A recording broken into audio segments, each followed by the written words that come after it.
Glória a Deus, aleluia. Abre a sua Bíblia em Isaías capítulo 11. Isaías capítulo 11.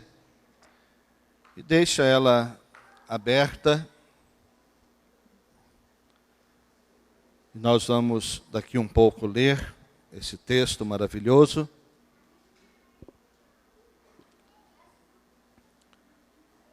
Eu quero orar mais uma vez, antes de entrar na palavra.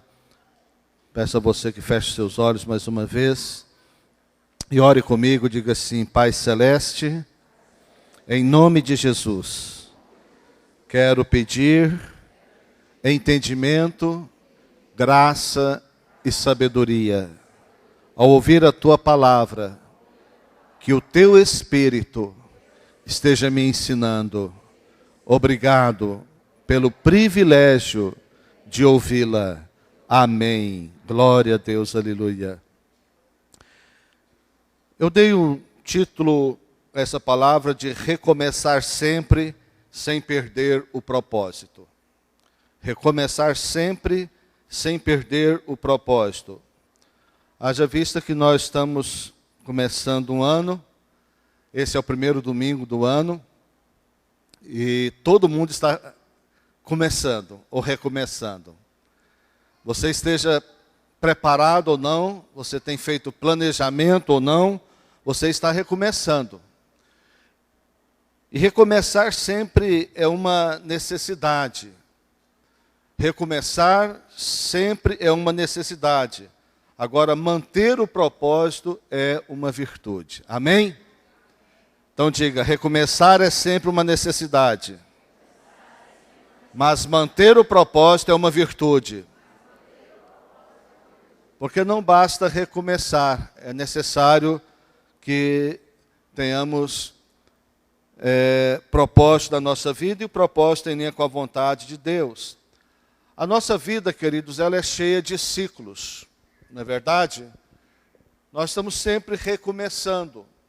Nós nascemos, nós crescemos, nós estudamos e sempre estamos recomeçando. Ainda na infância estamos recomeçando. A cada ano mudando de série escolar é um recomeço. Crescemos, casamos. Se vamos ter agora uma vida de casado, é um recomeço. Novamente estamos começando outra vez. Quando temos filhos, é um novo começo. Novamente temos que adequar muitas coisas, temos novos desafios, temos que aprender novas coisas, enfrentar novas situações. Trabalhar é sempre também um começo. Enfim, a nossa vida é cheia de ciclos e nós estamos sempre recomeçando. E Isaías, o profeta, também considerado profeta messiânico, eu te aconselho, se você não tem uma programação de leitura bíblica, te aconselho a dedicar a ler bastante o livro de Isaías. É um livro muito forte, muito poderoso, e que ele fala muito mesmo da pessoa de Jesus, e nos revela coisas tão tremendas da pessoa de Jesus. Nós não teremos aqui tempo de falar muitas coisas, mas vamos contextualizar algo muito interessante, muito importante. Eu gosto sempre de lembrar os irmãos que Isaías viveu e profetizou tudo isso no seu livro 700 anos antes de Jesus nascer. Isso é tremendo. 700 anos antes do anjo visitar Maria, visitar José, já Isaías profetizava que Jesus nasceria de uma virgem, que a virgem daria a luz ao Filho de Deus. Já falava do ministério de Jesus, falava da morte de Jesus, falava do reino de Jesus. Isso tudo 700 anos. Então a Bíblia é linda, a Bíblia é incrível.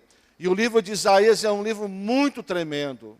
Quando nós lemos e obtemos entendimento do que estamos lendo, nós ficamos realmente boquiabertos por ver como Deus inspirou de maneira tão perfeita o profeta Isaías, porque, meus queridos, de fato e de verdade, em toda a Bíblia, de Gênesis a Apocalipse, nós encontramos Jesus. A Bíblia tem como centro a pessoa de Jesus, de Gênesis a Apocalipse.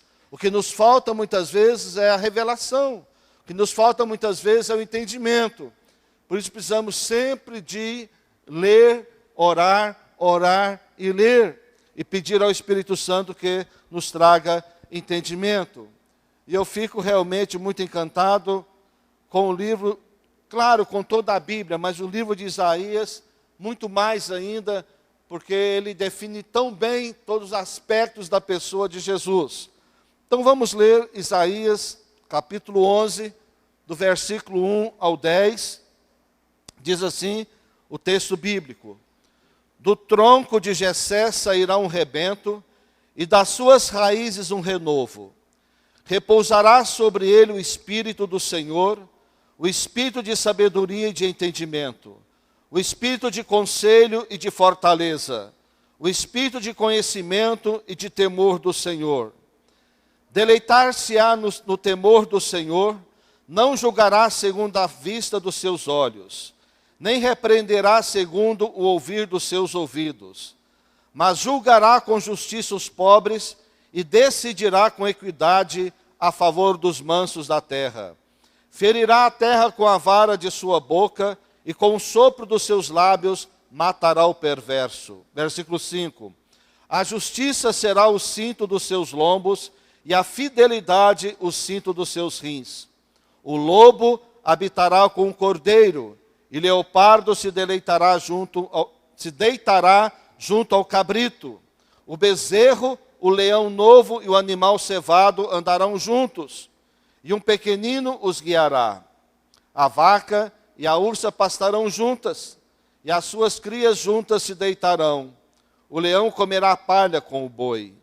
A criança de peito brincará sobre a toca da áspide, e já desmamado meterá a mão na cova do basilisco. Não se fará mal nem dano algum em todo o meu santo monte, porque a terra se encherá do conhecimento do Senhor, como as águas cobrem o mar.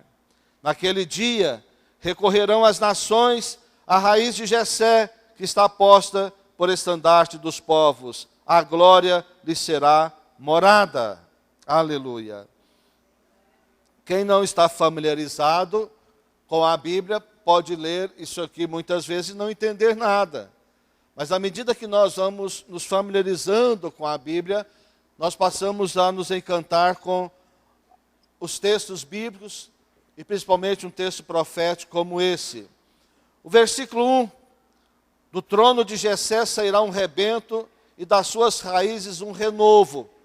Queridos, aqui está falando da origem humana de Jesus e de um recomeço de Deus na terra rumo à realização do seu propósito.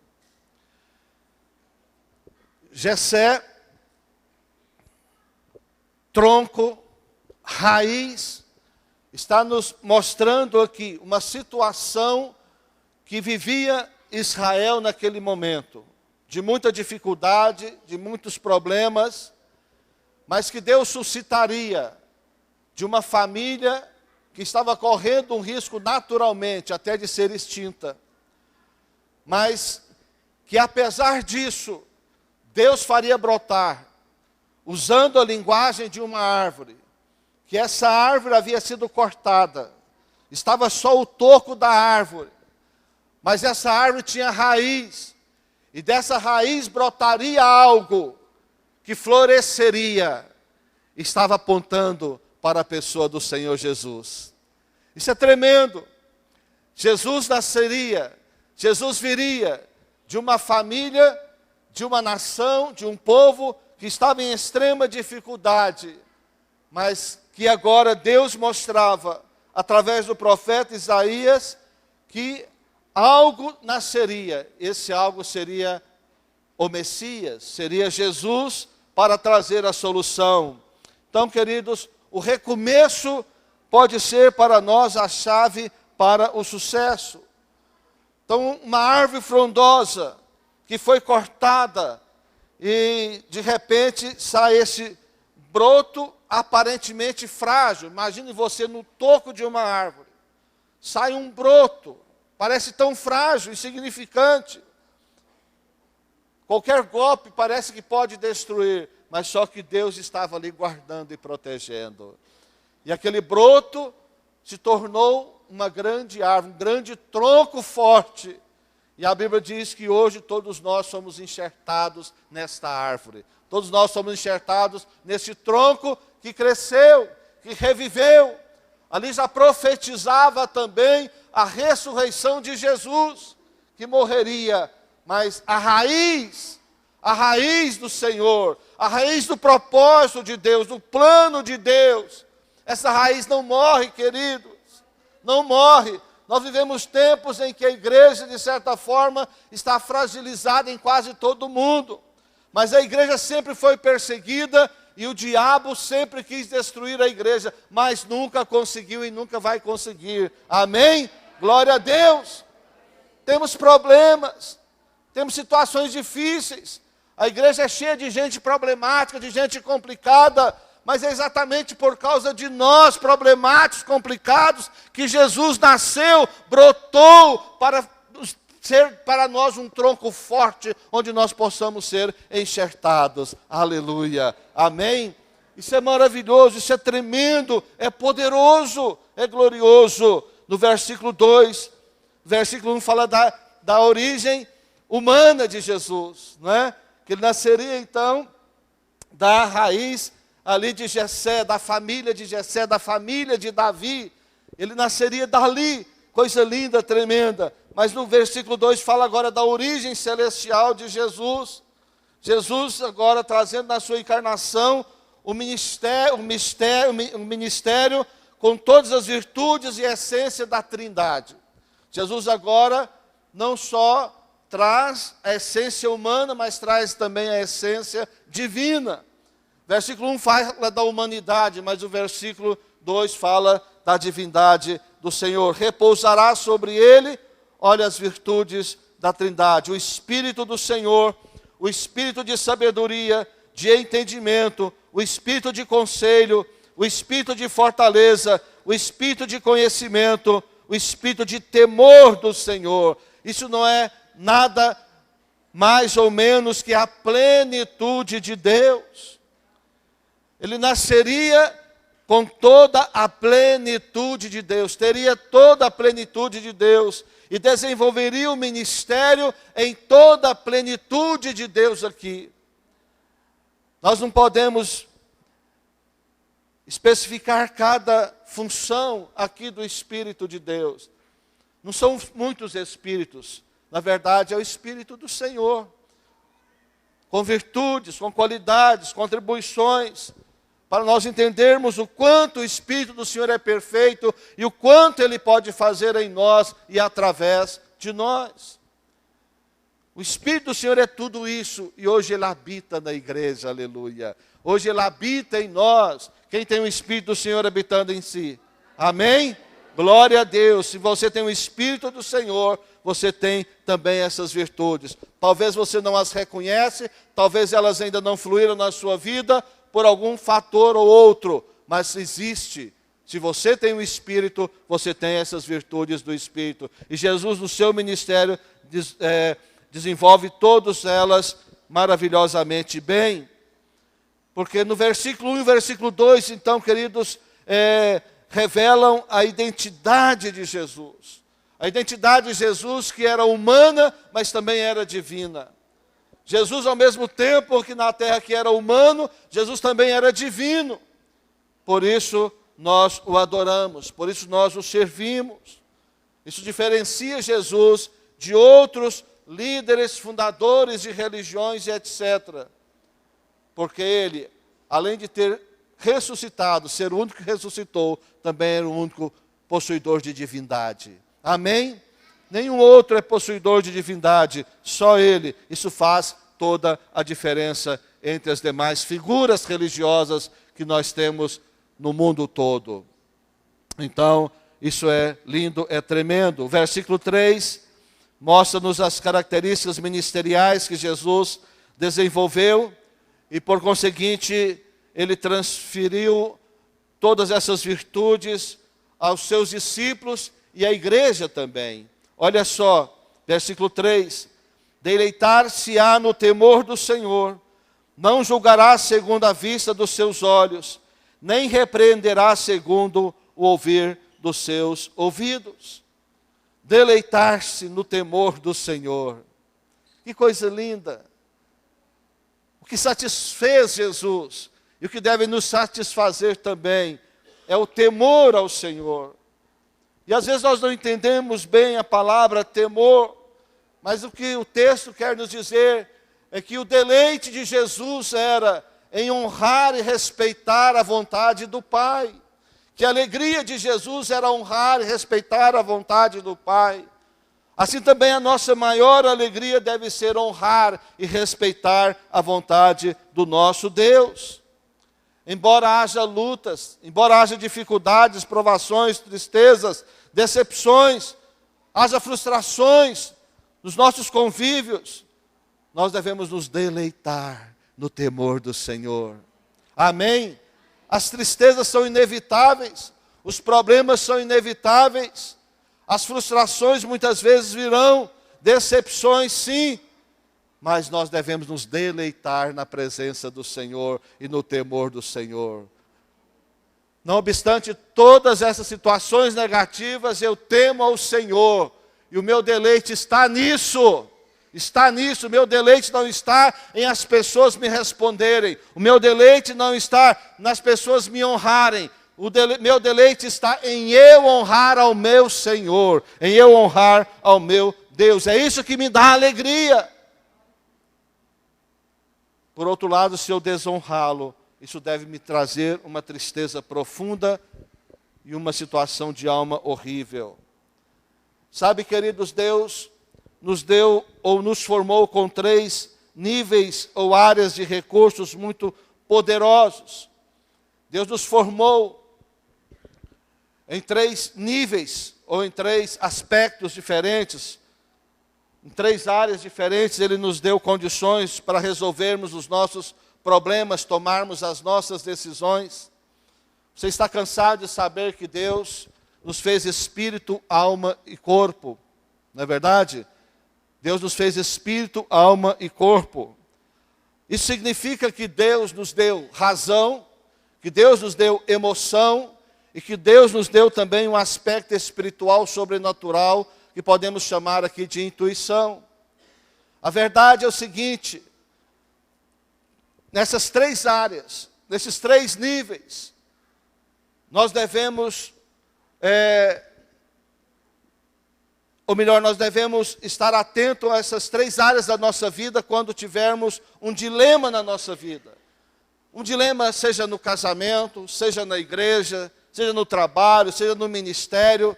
Nós devemos ter esses 3 níveis, trabalhar eles. Preste muita atenção, muitas vezes nós devemos ser racionais. Deus nos deu raciocínio, Deus nos deu inteligência. Em Romanos capítulo 12, a nossa forma racional pode ser até uma forma de prestar culto a Deus. Eu não estou dizendo que toda razão presta culto a Deus, mas nós podemos prestar culto a Deus racionalmente também. Então é importante pensar, é importante raciocinar, mas muitas vezes a nossa mente está confusa, muitas vezes a nossa mente pode estar contaminada, e aí afeta a nossa alma, as nossas emoções. É onde muitas vezes nós nos equivocamos, tomamos decisões segundo os nossos sentimentos. Isso é um perigo também. Mas nossos sentimentos também, muitas das vezes, podem nos conduzir. Como a razão pode nos conduzir, nossos sentimentos também podem nos conduzir. Agora nós temos que estar muito espertos, devemos estarmos muito atentos. Mas o que deve mais sobrepor é o nosso espírito. Deus não te fez só razão, Deus não te fez só emoção, Deus também te fez espírito. Agora o espírito é a intuição, tem a função da intuição, tem a função da convicção. O espírito é a parte nossa que tem mais comunhão com Deus. E nessa comunhão com Deus é que vem a intuição, que vem a convicção do Espírito Santo. E quando nós pensamos ou sentimos, o nosso espírito é que deve ser o juiz, trazendo a paz na nossa vida. Essa paz, ela não é uma paz do pensamento, ela não é uma paz do sentimento, ela é uma paz da intuição e da convicção. Muitos se equivocam, às vezes, sobre a paz que é árbitro sobre as nossas vidas. A Bíblia diz que a paz é o árbitro, é o juiz das nossas vidas. Mas essa paz é uma paz da convicção e da intuição do Espírito, dependendo da nossa intimidade e da nossa relação com o Senhor. Porque a nossa razão pode querer nos dar paz, porque a nossa razão, ela vai trabalhar conforme as nossas conveniências. As nossas emoções, nossos sentimentos, de repente, pode gerar alguma paz, porque ela quer fugir, talvez de uma situação constrangedora, ou de uma batalha, ou de uma dificuldade, ou de um problema. Ela não quer enfrentar um desafio, ela quer acomodar. Nossas emoções podem nos enganar. Mas quando nós estamos íntimos de Deus, quando nós temos relacionamento com Deus, quando nós temos comunhão com Deus, a Bíblia diz que o Espírito de Deus habita em nós, e o nosso Espírito se torna um com o Espírito de Deus. Então, se nós desenvolvemos o nosso Espírito, seremos incapazes de errar, meus queridos. Nós erramos por causa da razão e da emoção, nunca erramos por causa do Espírito, sabia disso? Porque só o Espírito nasceu de novo. A razão, a mente não nasceu de novo, a mente precisa ser renovada pela palavra, mas ela não nasce de novo quando nós nos convertemos. As nossas emoções não nascem de novo, elas precisam ser curadas e transformadas e controladas pelo Espírito, mas o Espírito, ele nasce de novo. E esse Espírito que nasceu de novo está ligado, amalgamado, unido ao Espírito de Deus. E quando nós temos comunhão com Deus, esse Espírito também é ativado. Amém? Isso faz toda a diferença. Deus nos deu esses recursos, queridos. A razão deve ser usada. As emoções devem ser sim usadas. Mas sobretudo o Espírito. Se o Espírito não estiver sendo usado, nós podemos cometer erros terríveis. Por isso precisamos ter comunhão com Deus. O versículo 4 e o 5 nos fala do juízo que Jesus aplicaria à humanidade. O profeta está aqui falando sobre o juízo que Jesus aplicaria. Versículo 4 e 5. Vamos ler. Mas julgará com injustiça os pobres e decidirá com equidade a favor dos mansos da terra. Ferirá a terra com a vara de sua boca, e com o sopro dos seus lábios matará o perverso. A justiça será o cinto dos seus lombos, e a fidelidade o cinto dos seus rins. Está falando que Jesus seria imparcial. Ele trabalharia com imparcialidade total. A justiça dele seria segundo o plano divino, e não na ótica da humanidade, não na ótica do homem. É por isso há tanta confusão às vezes, porque o que se entende de justiça, muitas das vezes é contrário à vontade de Deus. Até mesmo na igreja, queridos. Às vezes as pessoas querem que nós apliquemos uma justiça conforme o entendimento humano. Deus quer que nós apliquemos misericórdia, que nós apliquemos amor, mas às vezes a igreja mesmo, as pessoas querem que a gente trabalhe com ferro e fogo. E não é assim no reino de Deus. Não é desta forma no reino de Deus. Por isso Jesus não foi compreendido. Porque Jesus estava fazendo tudo segundo o coração do Pai, mas tudo contrário à vontade e o propósito da religião da época, das autoridades da época. Eles não entendiam Jesus, não entenderam até crucificá-lo. E continuam não entendendo. Por isso precisamos vê-lo como ele é. E Romanos 3, 21 ao 26, gostaria de ler esses versículos também. Ouça, por favor, Romanos 3, 23 ao 26. Mas agora sem lei se manifestou a justiça de Deus, testemunhada pela lei e pelos profetas. Justiça de Deus mediante a fé em Jesus Cristo, para todos e sobre todos. Os que creem, porque não há distinção, pois todos pecaram e carecem da glória de Deus. Diga, todos pecaram e carecem da glória de Deus. Amém. Sendo justificados gratuitamente por sua graça, mediante a redenção que há em Cristo Jesus, justificados com qual preço? Diga, gratuitamente. A quem Deus propôs no seu sangue, como propiciação mediante a fé, para manifestar a sua justiça, por ter Deus, na sua tolerância, deixado impunes os pecados anteriormente cometidos, tendo em vista a manifestação da sua justiça no tempo presente, para ele mesmo ser justo e o justificador daquele que tem fé em Jesus. Deus fez tudo isso para que a justificação fosse de graça para nós e para que ele fosse de fato e de verdade o justificador. Por ele ser justo, só um justo pode ser justificador. E ele seria justificador daqueles que têm fé em Cristo Jesus, é o que diz o versículo 26. Essa justiça imparcial que Jesus aplica nas nossas vidas, preste atenção nisso, não é segundo as nossas obras, mas é segundo a obra que ele fez. Então Jesus viria aplicar o juízo imparcial. Por que imparcial? Porque uns pecam mais que os outros, mas todos pecaram. Porque uns são piores que outros em determinadas situações, mas todos são pecadores. Todos são pecadores. Do ponto de vista humano, nós aplicaríamos justiça muito diferente. Eu poderia até te perguntar, se Deus falasse para você assim, vou deixar você ser Deus por 3 minutos, o que você faria? O que você faria se Deus te deixasse ser Deus por 3 minutos?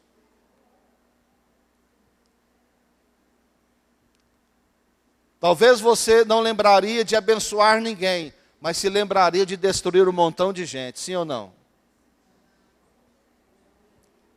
Será que não? Será que você começaria pelos políticos? Ou pelos detentos do sistema prisional? Se Deus deixasse você ser Deus 1 segundo,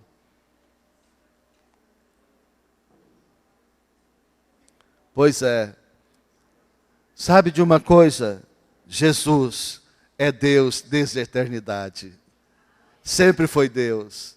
Ele se fez homem para estar entre nós, para viver como homem, para sofrer como homem. E aí ele, sendo Deus, veio aqui para nos justificar imparcialmente. Então ele olha para nós e nos vê todos pecadores. Certamente entre nós, há alguém que fez coisas mais feias que os outros. É bem possível. Mas somos perdoados igualmente. Todos que receberam Jesus na sua vida são perdoados igualmente. Imparcialmente o Senhor faz isso. Ele é lindo, Ele é maravilhoso. Ele é gracioso e misericordioso. Amém, irmãos? Você perdeu a oportunidade de dar glória a Deus? Eita, glória fraca. Versículos 6 ao 9. A transformação prevista no comportamento e personalidade da humanidade. Isso aqui talvez fique mais difícil de você entender ainda. Mas eu vou ler. O lobo habitará com o cordeiro. Estranho ou não? E o leopardo se deitará junto ao cabrito. Para quê? O bezerro e o leão novo e o animal cevado andarão juntos. Que trio estranho. E um pequenino, uma criança os guiará. Eita! A vaca e a ursa pastarão juntos. Será que a ursa agora vai ruminar? E as suas crias juntas se deitarão. O leão comerá palha com o boi. O leão vai ser agora vegetariano? A criança de peito brincará sobre a toca da áspide, da serpente, da cobra.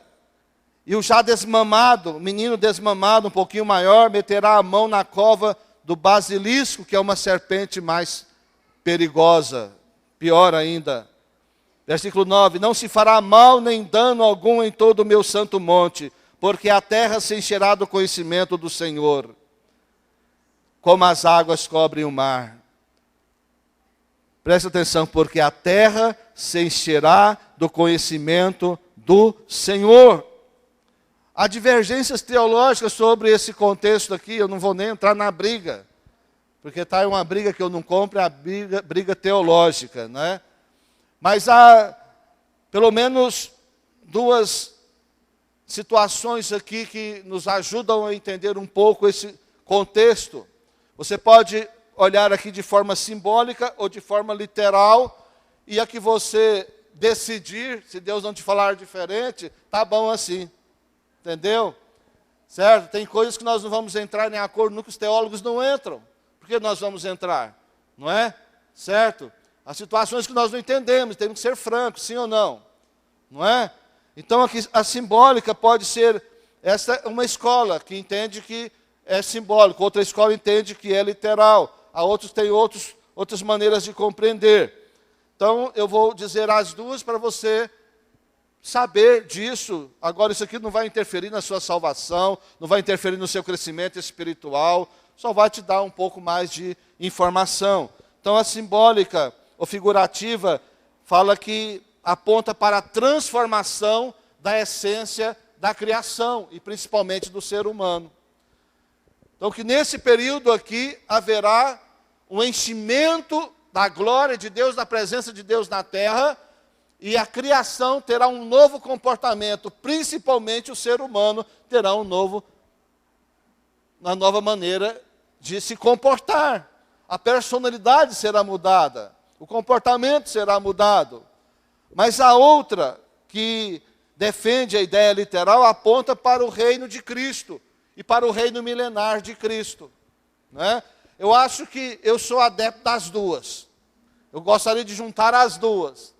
Que no reino milenar, aqueles que estarão reinando com Cristo no milênio, serão tão transformados, e a criação estará tão transformada também, porque nesse período o diabo estará preso com seus demônios. 1000 anos o diabo estará preso, isso é claro em Apocalipse.